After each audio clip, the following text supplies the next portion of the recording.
Bom dia, pessoal! Domingo muito especial a todos vocês. Hoje será encerrada a sexta edição dos Jogos Parapan-Americanos aqui em Lima. A tocha que foi acesa no último dia 23 inicia a sua jornada rumo a Santiago, no Chile, palco da competição em 2023. Apenas 3 modalidades vão ser realizadas até o fim da tarde: bocha, badminton e ciclismo. E depois, a partir das 20h30, 8h30 da noite aí de Brasília, terá início a cerimônia de encerramento com transmissão ao vivo do Sport TV, os nossos parceiros aí ao longo dos 11 dias de disputas. E Lima definitivamente vai ficar marcada para a história do esporte paralímpico brasileiro. Essa foi a edição dos números grandiosos, dos recordes. Abrimos esse último dia, por exemplo, com incríveis 300 medalhas. Sim, atingimos uma marca impressionante, batemos em muito o recorde de Toronto, que era de 257, marca que foi pulverizada ontem com conquistas na natação, no taekwondo, goalball, futebol de 7, badminton, halterofilismo, enfim. E quem volta aqui ao estúdio do Centro de Imprensa para conversar conosco é o chefe de missão do Brasil no Parapan, o Alberto Martins, que é diretor técnico do Comitê Paralímpico Brasileiro. O Alberto esteve aqui na última semana, quando ainda tínhamos poucos dias de competição, e agora retorna para fazer um balanço dos jogos. Tudo bem, Alberto? Seja mais uma vez bem-vindo aqui ao Brasil no Parapan. Tudo bem, Renan. Bom dia a todos que têm aí acompanhado a gente durante todo esse desafio do Parapan. Tenho dado a sua torcida para a equipe Parapan-Americana. É um grande prazer estar aqui de novo e muito mais aliviado hoje, né, por termos aí atingindo a nossa meta. Então, isso nos traz muita alegria, muita satisfação. Alberto, quando você passou por aqui na primeira vez, o Brasil tinha 79 medalhas. E você até comentou na ocasião sobre expectativas, sobre metas, sobre todo o planejamento que vinha sendo feito. Mesmo assim, te surpreende um número tão superlativo assim de conquistas? Olha, na realidade, nós temos sempre, quando vamos para um evento dessa natureza, ou quando nós começamos a programar, né, fazer o nosso planejamento estratégico, nós temos metas a ser atingidas. Lógico que aqui em Lima superou um pouco o que nós programamos, do que nós planejamos, tendo em vista a surpresa foi muito mais pela própria questão da organização. Então, quando nós vimos junções de provas na natação, junções de provas no atletismo e até mesmo no ciclismo alguma coisa, no halterofilismo, junções de categorias, isso nos preocupou, lógico. Mas a preocupação nossa muito maior, lógico, que era para atingir a nossa meta, mas também, né, analisar, verificar a nossa preparação, porque nós entendemos essa competição, né, esse evento, como o primeiro degrau para Tóquio. Então, como estávamos indo na nossa preparação com vistas a Tóquio. Nós temos aí ainda mais mais grandes eventos. A natação saiu hoje, né, para Londres, onde teremos um Mundial, né, para mais uma análise, né. O halterofilismo ainda tem o seu Mundial também, né, no início do próximo ano. Então, algumas outras modalidades da mesma forma. Então, na realidade, essa competição serviu para balizar a nossa preparação com vistas a Tóquio. Legal, vamos passar para o quadro de medalhas atualizado então, para a gente comentar um pouquinho mais. Ó. Então, repetindo, a gente chegou às 300 medalhas, agora são 120 de ouro, 97 de prata e 83 de bronze. Os Estados Unidos vêm na segunda colocação, tem 179 medalhas, ou seja, são 120 medalhas a menos, uma distância enorme que o Brasil abriu. E México e Colômbia continuam ali em terceiro e quarto lugares, respectivamente. Alberto, eu vou te colocar numa saia justa hoje, posso? Pô, já estou de saia justa desde que eu cheguei. Eu queria saber dessas 300 medalhas que a gente conquistou, qual foi a que mais te emocionou, te encantou? Olha, Renan, nós poderíamos falar, eu poderia dizer algumas medalhas de ouro que realmente nos emocionaram bastante, né? Mas eu preferiria dizer talvez uma medalha que trouxe um exemplo de superação maior, que foi a Verônica, né? Que superou toda uma doença, superou todas as condições adversas, né? com a possibilidade, inclusive, de não poder participar dos Jogos Pan-Americanos, e mostrou realmente o espírito do atleta paralímpico, que é a capacidade de poder superar, né, as condições adversas, superar limitações, mesmo quando essas limitações estão muito além das suas próprias condições físicas e de saúde. Então, quem viu a Verônica passar por todo esse processo, né, não acreditaria que ela poderia estar aqui em Lima e poder, né, buscar as medalhas que buscou. Então, acho que eu poderia dizer que a maior emoção continua sendo a capacidade que o atleta paralímpico tem de demonstrar ao mundo essa capacidade de superar limites, quebrar as barreiras com seu eu próprio. E de competir em alto nível, né, Alberto? Isso Exatamente. é sempre importante a gente frisar também, além da questão da superação, de serem atletas de alto rendimento e de competir sempre no mais alto nível possível, né? Exatamente. Alberto, só que aí a gente vai falar também, né, os números grandiosos também geram expectativas proporcionais. Então, a partir das próximas competições, a gente vai estar com, né, o sarrafo vai estar mais alto para a delegação do Brasil. E aí o foco é o quê? O foco é já pensar em planejamento de renovação, de investimento em base para que esses ciclos se perpetuem para as próximas competições? Essa tem sido a grande preocupação nossa, né? A partir de 2017, início de 2017, quando nós elaboramos o nosso planejamento estratégico, né, a renovação já era um aspecto muito importante, porque nós sabemos o quanto é importante a gente ter essa renovação dos grandes atletas. E sabemos que hoje um atleta paralímpico, assim como um atleta olímpico, não se faz em um ciclo, né? É necessário realmente ter um investimento nessa renovação. Por isso, a gente está pensando sim, não em Tóquio, porque Tóquio já está aí. Nós já estamos com essa equipe para Tóquio, que necessita realmente planejar para que essa equipe mantenha toda essa performance, essa condição de estar disputando em alto nível. Mas a nossa preocupação com a renovação agora já é para 2024 e 2028, porque aí nós teremos uma continuidade do trabalho no esporte paralímpico. Maravilha. Vamos então falar dos destaques de ontem. Só antes de falar dos destaques, eu preciso fazer uma errata aqui. Ontem, ao citar a vitória da seleção feminina de cadeira de rodas sobre a Argentina, eu disse que além da medalha de bronze, as meninas carimbavam ali a vaga para Tóquio 2020. E na verdade o torneio ele só dá vaga para as duas primeiras colocadas e não para as três. Então eu peço desculpas pela informação errada. Está aqui refeita a nossa informação sobre o basquete feminino. Vamos passar para a natação, que deu adeus ontem com mais 22 medalhas. Foram 8 medalhas de ouro. Eu vou aqui citar todo mundo que ganhou um ouro ontem. A Stephanie Rodrigues ganhou os 200 metros medley SM5. A Cecília Araújo ganhou os 100 metros livre S8. Essa foi a medalha de número 258. Ali naquele momento o Brasil batia a marca de Toronto. A Idênia Garcia ganhou os 50 metros costas S3. A Carol Santiago ganhou os 100 metros livre S12. Laila Suzigan ganhou 200 metros medley SM12. O Lucas Mosella foi ouro nos 100 metros peito S9. O Gabriel Geraldo ganhou os 100 metros livre S2. E a nossa equipe do revezamento 4 por 100 metros livre masculino, com o Ruiter Silva, o Vanilton Nascimento, o Thalisson Glock e o Felipe Rodrigues também ganharam o ouro. E aqui uma menção especial para o Felipe Rodrigues, né, professor?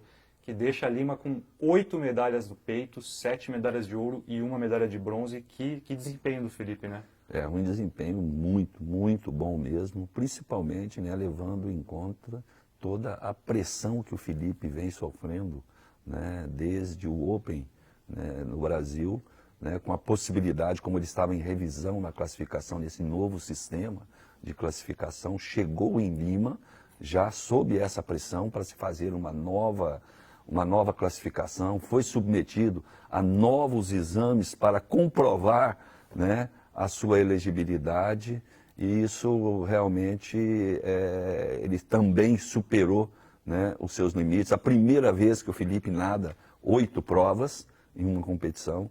Então, tudo isso realmente mostra essa capacidade de superação. Então, isso realmente é o que nos inspira cada vez mais, ver o que os atletas fazem para superar os seus limites, para superar as suas condições ou as suas limitações. Verdade. Vamos passar para o Taekwondo agora. Teve a sua estreia aqui em Parapanso. O Brasil fechou sua participação com 5 pódios. Foram 2 ouros, 2 pratas e 1 bronze.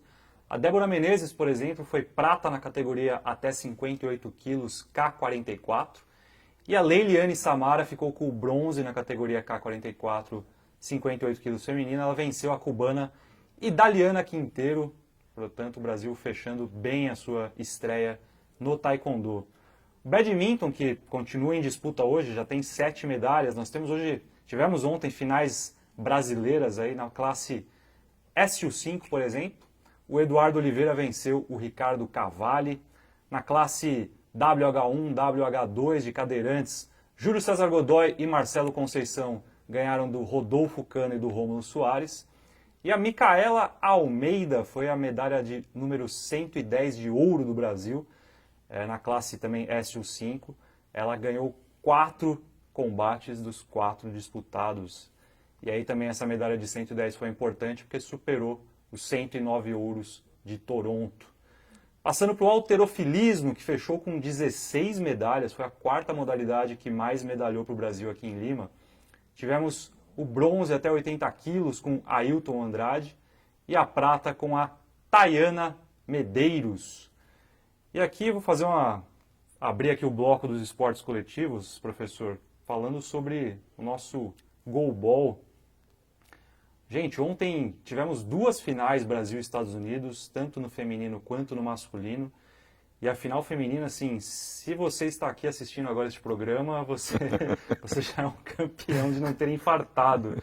Porque foi feio o negócio ontem, né, professor? Exatamente, como já havia sido feio contra o Canadá, né? Que nós fizemos aí, conquistamos aí a nossa classificação a 6 segundos, né, de terminar o tempo regulamentar do Golden Goal.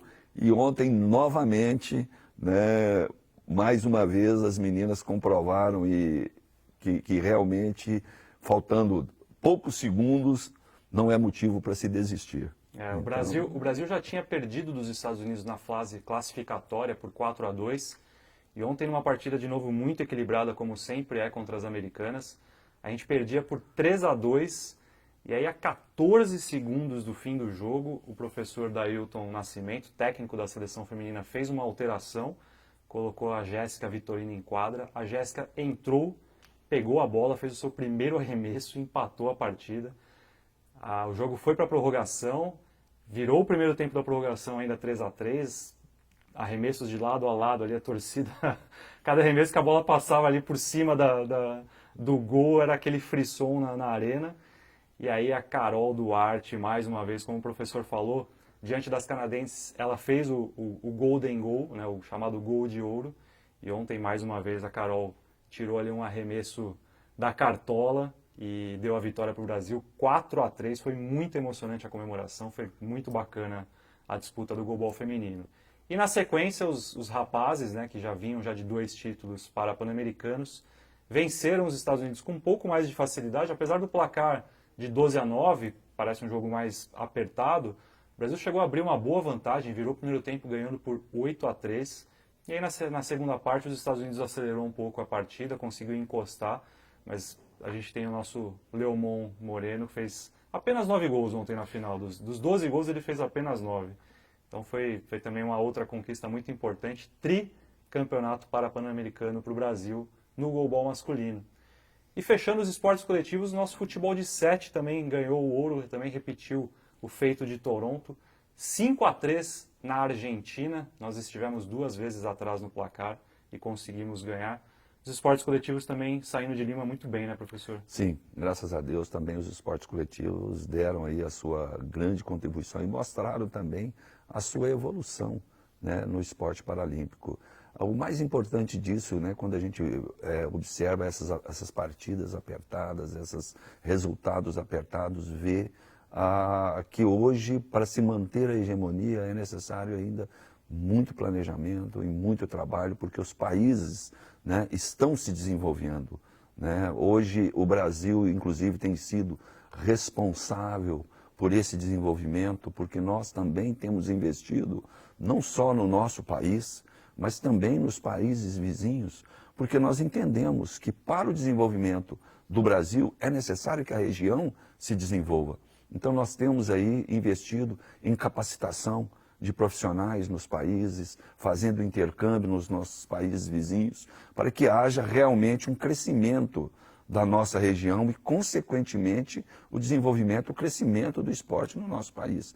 Acho que essa é uma ação em que nós também podemos dizer que temos uma grande contribuição pela melhoria da qualidade do esporte paralímpico na região das Américas. Então, isso demonstra realmente que estamos no caminho certo, não só no nosso país, mas também contribuindo para que os países vizinhos possam também se desenvolver. Se nós verificarmos o próprio Peru, né, que teve também resultados significativos aqui em Lima, então isso nos traz uma satisfação muito grande, porque nós viemos ao Peru várias vezes ministrar cursos, fazer clínicas, fomos ao Chile, fomos à Argentina, né, fomos à Colômbia. Então isso mostra que o Brasil não está preocupado apenas com seu desenvolvimento, né, mas preocupado também com o desenvolvimento da nossa região.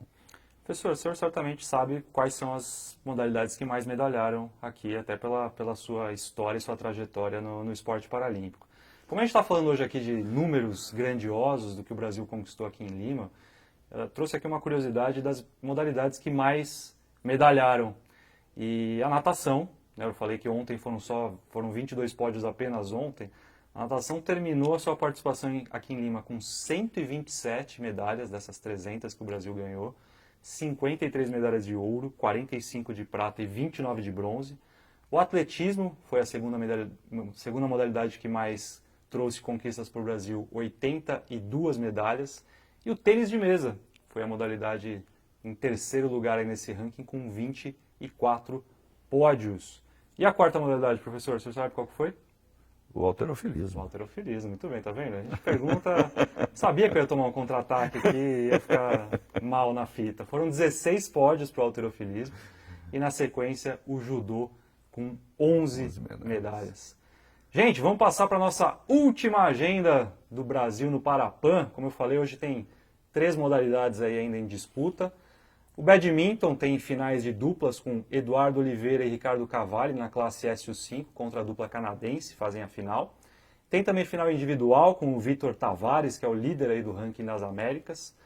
10 horas da manhã, ciclismo de estrada, tem prova de resistência, são 12 atletas do Brasil em ação.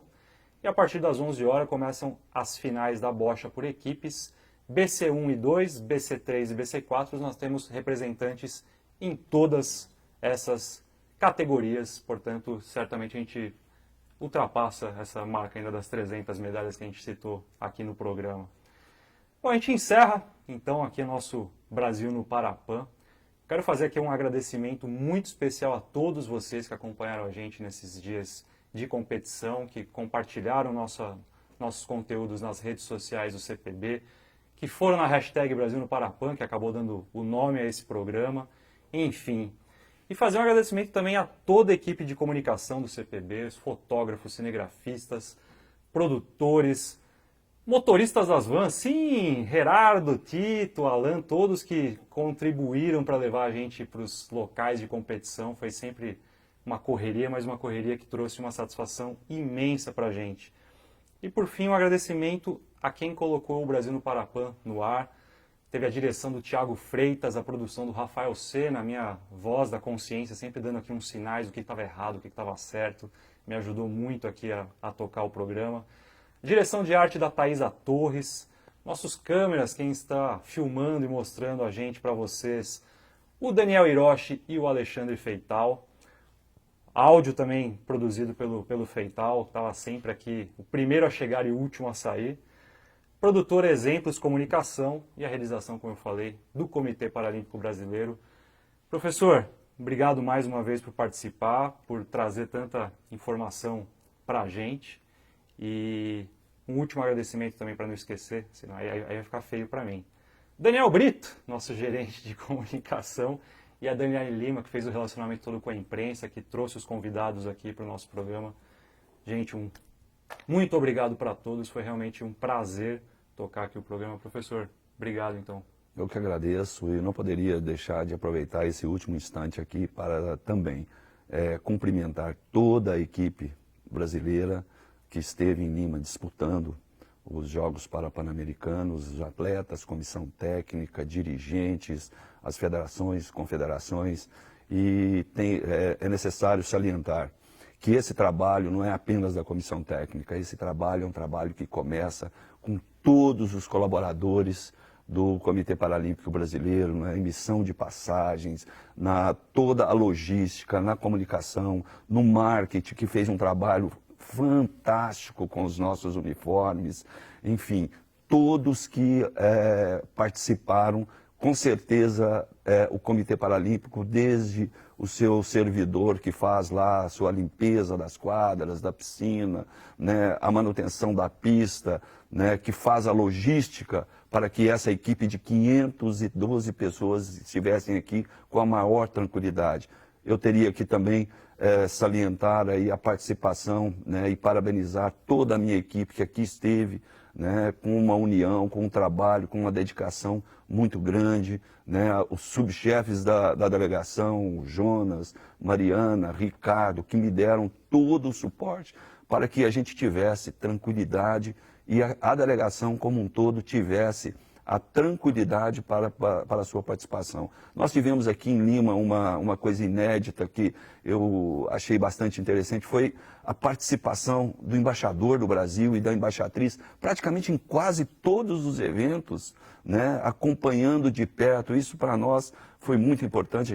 Eu participei já de vários Pan-Americanos, de várias Paralimpíadas, e nunca havia visto, né, uma embaixada tão presente junto com o Brasil, como foi aqui nos Jogos Pan-Americanos. Então eu gostaria de agradecer a vocês que levaram, né, para a sociedade, para a comunidade, né, o que é o esporte paralímpico. Tenho certeza que quando a gente voltar para o Brasil, né, nós teremos aí uma comunidade, uma sociedade mais consciente, não da limitação da pessoa com deficiência, mas principalmente da capacidade, da performance que essas pessoas têm e principalmente da plasticidade, da beleza que é o esporte paralímpico. Então eu agradeço a vocês da comunicação, né, que puderam levar, nos dar a oportunidade e dar a oportunidade ao Brasil de conhecer o esporte paralímpico.